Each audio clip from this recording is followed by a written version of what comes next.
విజయవాడలో భారీ అగ్ని ప్రమాదం చోటు చేసుకుంది. ఆటోనగర్లోని ఓ మెకానిక్ షెడ్డులో అగ్ని ప్రమాదం జరిగింది. షెడ్డులో పార్కింగ్ చేసిన ప్రైవేట్ బస్సులకు ఒక్కసారిగా మంటలు వ్యాపించాయి. ఈ ఘటనలో పలు బస్సులు దగ్ధమయ్యాయి. ఘటనాస్థలికి చేరుకున్న అగ్నిమాపక సిబ్బంది మంటలను ఆర్పుతున్నారు. అయితే ప్రమాదానికి గల కారణాలు తెలియాల్సి ఉంది.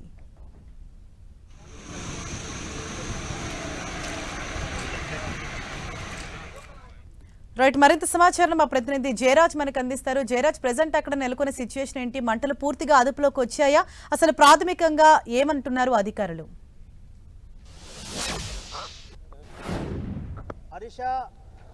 విజయవాడ ఆటోనగర్లో భారీ అగ్ని ప్రమాదం సంభవించింది. దీంతో 7 ప్రైవేటు బస్సులు పూర్తిగా దగ్ధమైనటువంటి పరిస్థితి. దాదాపు 3 కోట్ల రూపాయలకు పైగా ఆ నష్టం వాటిల్లినట్టుగా ప్రాథమిక అంచనా వేశారు. ఇది విభిన్న కథనాలు అయితే ఈ ప్రమాదానికి సంబంధించి ఫైర్ డిపార్ట్మెంట్ ఒక రకమైనటువంటి వాదన, అదేవిధంగా ఇక్కడ ఉన్నటువంటి సిబ్బంది మరొక వాదన వినిపిస్తున్నటువంటి పరిస్థితి ఉంది. ఫైర్ సిబ్బంది అయితే మొత్తం ఇక్కడ పనులు చేసే సమయంలో ఈ ప్రమాదం జరిగినట్టుగా ఫైర్ డిపార్ట్మెంట్ చెబుతున్నటువంటి పరిస్థితి అయితే దీనికి సంబంధించి ఇక్కడ ఆ సమయంలో ఎవరు కూడా లేరు, విద్యుత్ షార్ట్ సర్క్యూట్ వల్ల జరిగిందని ఒక రెండో వాదన. ఈ 2 వాదనల మధ్య జరుగుతూ ఉంది. దాదాపు ఇక్కడ మనం స్పాట్లో ఉన్నాం. ఇక్కడ బస్సులు ఇదే బస్సు మొదటగా ఇక్కడ మంటలు వ్యాపించినటువంటి పరిస్థితి ఉంది. ఈ బస్సు దగ్ధమైంది. దీంతో పాటు జరుగుతున్న పక్కనే ఉన్నటువంటి బస్సులు ఒకటి దాదాపు 7 బస్సులు అన్నీ కూడా పూర్తిగా మసి దగ్ధమైనటువంటి పరిస్థితి ఉంది. మొత్తం బస్సులన్నీ కూడా పూర్తిగా దగ్ధం అవడంతో మొత్తం అగ్నిమాపక శాఖకి సమాచారం వెళ్ళటం, వాడు హుటాహుటిన 3 అగ్నిమాపక శకటాలు ఈ ప్రాంతానికి రావటం, మొత్తం మంటలన్నీ కూడా పూర్తిగా అదుపులోకి వచ్చినటువంటి పరిస్థితి. కానీ ఇక్కడ విపరీతమైనటువంటి వేడి, మొత్తం ఇంకా ఈ బస్సులన్నీ కూడా పూర్తి స్థాయిలో ఇంకా వేడిగానే ఉన్నటువంటి పరిస్థితి ఉంది. మొత్తం ఇక్కడ లోపల ఉన్నటువంటి స్పాంజీ, అదేవిధంగా మిగతా ఆ మెటీరియల్ ఏదైతే ఉందో అది మొత్తం కూడా పూర్తి దగ్ధమైనటువంటి దృశ్యాలను మనం చూడొచ్చు. బస్సు లోపల ఉన్నటువంటి పరిస్థితి 7 బస్సులు కూడా ఇదే స్థాయిలో పూర్తిగా మంటల్లో కాలిపోయి ఎక్కడికక్కడ ఆ సీటింగ్ కానీ మిగతా మొత్తం లోపలంతా కూడా మంటల్లో కాలిపోయి పూర్తిగా మసి అయినటువంటి పరిస్థితి అయితే మనం చూడొచ్చు. దీనికి సంబంధించి ప్రాథమికంగా అగ్నిమాపక శాఖ అయితే దీనికి సంబంధించి లోపల వెల్డింగ్ వర్క్ కానీ మిగతా జరుగుతున్న సమయంలో మంటలు వ్యాపించి ఉండొచ్చు, దానివల్ల ఎలాంటి ప్రమాదం జరిగి ఉండొచ్చు అని చెప్పేసి ఒక ప్రాథమిక నిర్ధారణకి వచ్చినట్టుగా తెలుస్తూ ఉంది. అయితే దీనికి సంబంధించి ఆ సమయంలో ఈ ప్రాంతంలో ఎవరు కూడా లేరు, విద్యుత్తు షార్ట్ సర్క్యూట్ వల్ల జరిగి ఉండొచ్చు అని చెప్పేసి మరొక వాదన అయితే వినిపిస్తూ ఉంది. దీనికి సంబంధించి ఇంకా పూర్తిగా విచారణ కొనసాగుతూ ఉంది.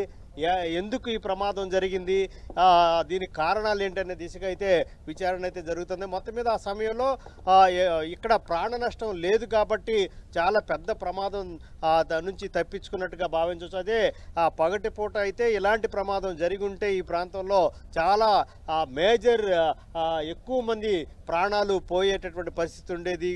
కానీ ఇక్కడ చూస్తే ఈరోజు 7 బస్సులు పూర్తిగా దగ్ధమైనా ఎక్కడ కూడా ప్రాణ నష్టం అయితే జరగలేదు. కేవలం బస్సులు దాదాపు 3 కోట్ల రూపాయలకు పైగా నష్టం వాటిల్లినట్టుగా ప్రాథమికంగా అంచనాకి వచ్చినటువంటి పరిస్థితి ఉంది. మొత్తం మీద ఇక్కడ చూస్తే ఈ రకమైన మొత్తం 7 బస్సులు అన్నీ కూడా ఈ ఆటోనగర్లో 7 బస్సులు మొత్తం పూర్తిగా దగ్ధం అయినటువంటి పరిస్థితి ఉంది. ఈ బస్సులు మొత్తం ఇవన్నీ కూడా ఏసీ బస్సులు అవ్వటం, వాటికి సంబంధించినటువంటి నిత్యం ఈ రిపేర్లు కానీ మిగతా అన్నీ కూడా ఇదే ప్రాంతం నుంచి జరుగుతున్నటువంటి పరిస్థితి ఉంది. ఇక్కడ చూడొచ్చు మనం ఏసీ బస్సులు ఏ విధంగా దగ్ధమైనటువంటి వాతావరణం మొత్తం చూడొచ్చు. మొత్తం సీట్లు కానీ మిగతా అన్నీ కూడా పూర్తిగా కాలిపోయి మొత్తం నామరూపం లేకుండా పోయినటువంటి దృశ్యాన్ని మనం ఇక్కడ చూడొచ్చు. అగ్నిమాపక శాఖ సిబ్బంది మొత్తం ఇప్పుడే మొత్తం ఆ మంటలు అయితే పూర్తిగా అదుపులోకి వచ్చినటువంటి పరిస్థితి అయితే ఉంది. మొత్తం బస్సుల నుంచి ఇంకా వేడి పూర్తిగా వేడైతే దానిలో ఉన్నటువంటి మొత్తం ఆ శకలాలన్నీ కూడా గాలికి బయటకు వచ్చి ఇక్కడ ఉండేటటువంటి వాతావరణం కూడా లేనటువంటి పరిస్థితి ఉంది. విపరీతమైనటువంటి వాసన, చాలా ఘాటైన వాసన రావటం, పూర్తిగా అన్నీ కూడా దగ్ధమైనటువంటి పరిస్థితి ఈ ప్రాంతంలో ఉంది. 7 బస్సులు మొత్తం దగ్ధం అవటం, దాదాపు 3 కోట్ల రూపాయలకు పైగా ఈ నష్టం వాటిల్లినట్టుగా ఇప్పటివరకు ప్రాథమికంగా అంచనా వేశారు.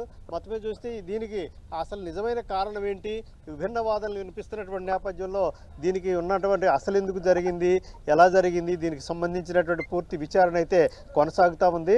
ఆ శాఖకు సంబంధించినటువంటి ఒకవైపు ఫైర్ డిపార్ట్మెంట్, మరొక వైపు విద్యుత్ శాఖ కూడా దీనిపైన విచారణ చేసి అసలు దీనికి ప్రమాదానికి జరిగినటువంటి కారణాలు ఏంటో కూడా అన్వేషించేటటువంటి పనిలో ఉన్నాయి. హరీష్.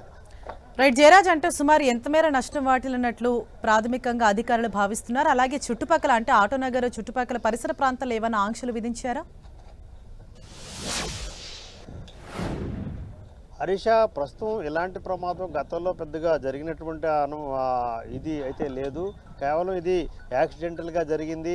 దీనికి సంబంధించి చాలా ఈ ప్రాంతం చూసి చాలా పెద్ద ఏరియా. ఇక్కడ ఉన్నటువంటి బస్సులు కానీ అదేవిధంగా లారీలు కానీ ఎలాంటి టెక్నికల్ ఇష్యూ ఉన్నా, దీనికి సంబంధించి రిపేర్స్ ఉన్నా ఇదే ప్రాంతానికి ఇలాంటి షెడ్లు ఆటోనగర్లో చాలా ఉంటాయి. చాలా పెద్ద విస్తీర్ణంలో బస్సులు కానీ అదేవిధంగా లారీలు కానీ ఇవన్నీ కూడా వచ్చి ఇక్కడ రిపేర్లు చేయించుకోవటం, ఇక్కడ నుంచి మళ్ళీ తిరిగి వెళ్ళిపోవటం, ఇవన్నీ కూడా రెగ్యులర్గా జరిగేటటువంటి పరిస్థితి.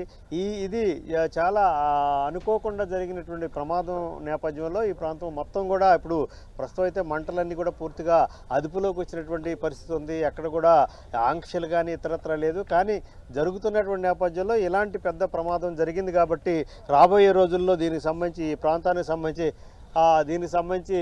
పూర్తి స్థాయిలో ఆంక్షలు విధించేటటువంటి పరిస్థితి, అదేవిధంగా రాత్రి పగలు ఇక్కడ పనిచేసేటటువంటి పరిస్థితి ఉంటుంది కాబట్టి తగినటువంటి భద్రతాపరమైనటువంటి అంశాలు, తగినటువంటి వేళలు పాటించేటటువంటి అంశాలు, మిగతా ఏవైతే ఫైర్ రూల్స్ అండ్ రెగ్యులేషన్స్ ఉంటాయో వాటిలన్నిటి కూడా కఠినంగా అమలు చేసేటటువంటి వాతావరణం అయితే రాబోయే రోజుల్లో తీసుకునేటటువంటి అవకాశం ఉంది. హరీష.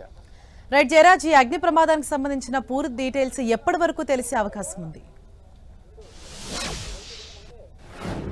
హరీష, దీనికి సంబంధించి విచారణ అయితే కొనసాగుతూ ఉంది. దీనికి సంబంధించి అసలు ఈ ప్రమాదం ఎందుకు జరిగింది, విద్యుత్ short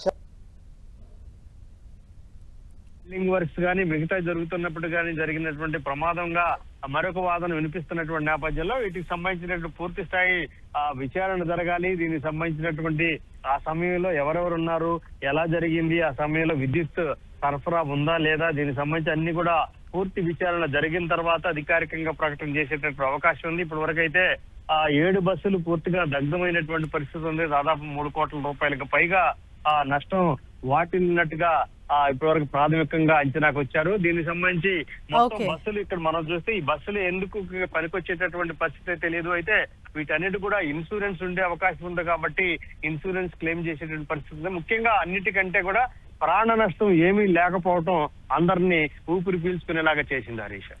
right, thank you Jayaraj.